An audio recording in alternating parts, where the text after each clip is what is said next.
Hey guys, this time I'm going to talk about the Book of Eli, which I watched last night, and another one that, like, much to my surprise, was good. I wasn't expecting much out of it.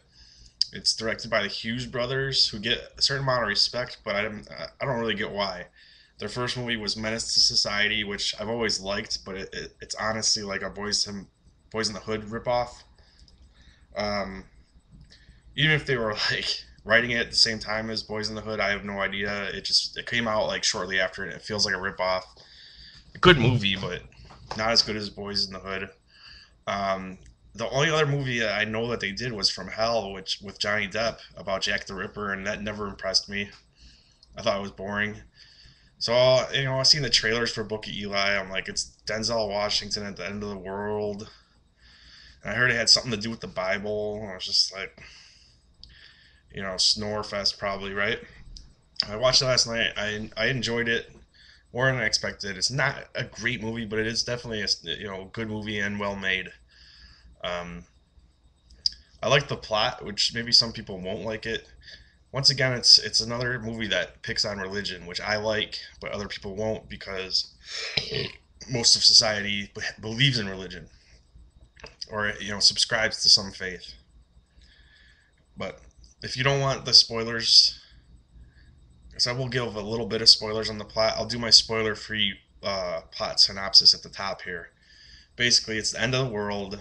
There's been, I think, a nuclear war. There's been some sort of war, and there's not many survivors left. And Denzel Washington plays a guy that's traveling. He's trying to head west. He's on a mission. And first, you don't know why, so I won't tell you right up front here why.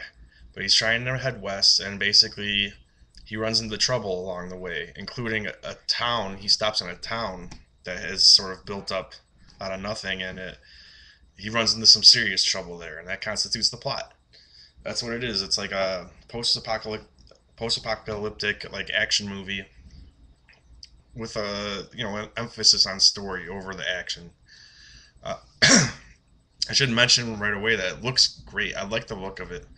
It has like this washed out gray look, but it like just really sharp, really good cinematography. I thought even if it's like mostly digitally done, probably it looks cool. I like the look that they gave this this end of the world scenario. Um, Denzel Washington, you always expect him to deliver, and he does. Even if he always kind of does variations on Denzel Washington, he's good. Um, Mila Kunis is his co-star in it with this girl that he picks up somewhere on the road. She comes with him for a bit of the way, and God, I did not expect much of her in this. I always think of her as the girl from that '70s show, and I always think of her as like a shallow ditz, like she was on the show. Which I'm sure she's not in real life, but she's also pretty. Like she's very hot, dude. I love Mila Kunis, and it's like she does stick out in this because she looks good still. Her hair's all straight, and she's like wearing makeup, and everyone like Denzel Washington looks like shit. Everyone else looks like shit. Um, but like her performance was good. I liked it. Gary Oldman plays the villain. What else would Gary Oldman play? And he's good as usual. And he also looks fucked up, especially near the end. And he's rich in it, so I'm not sure why Mila Kunis looks so good, but I can't complain too much, right? Um, but as for the story, here's where I'll get into a little bit of spoiler territory. The reason Denzel Washington is heading west is because he has one of the last copies of the Bible, and or the last copy, I guess. After the war, all the Bibles were burned because people probably rightfully blamed religion as one of the reasons the war started. So they just burned all Bibles and religious texts.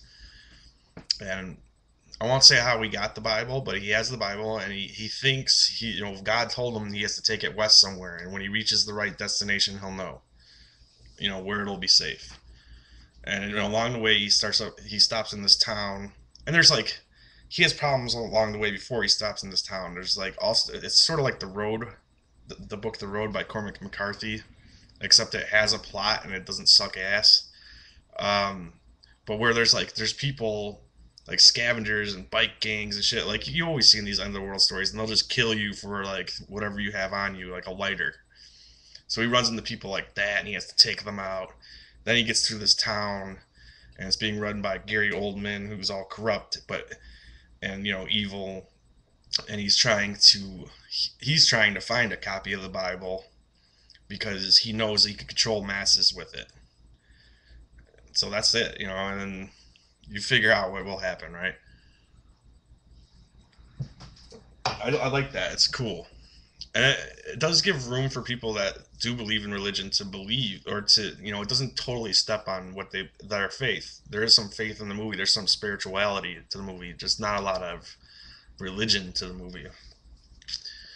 And other than that, there's not too much else to say. It starts off a little weird, but once it gets going after like 10 minutes, it's pretty entertaining throughout. The only thing is the action scenes are kind of lacking, especially like what they try to do with them. Like there's many times Denzel Washington will get surrounded by a whole group of people and he takes them all out real quick with a sword, and that's cool, that's fine. But like, look how good Tarantino did that same thing in Kill Bill, and here it's just like it's throwaway. It's completely forgettable, the action. Um, when the first time it happens, it's done under an underpass, so it's all done in silhouette. And yeah, I guess that looks kind of cool, but it also looked corny. It looks like it was drawn or something. It looks animated, and it's also probably easier to do than an actual action scene. So I just didn't.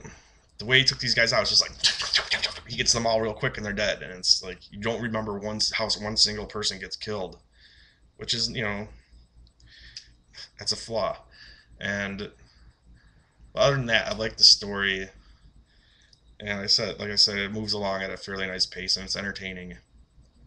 Um, and the performances were good all around. Not a bad movie at all. I'm gonna give it 3.5 out of 5 stars, and I'm gonna say you should check it out. But thanks for watching, and see you next time.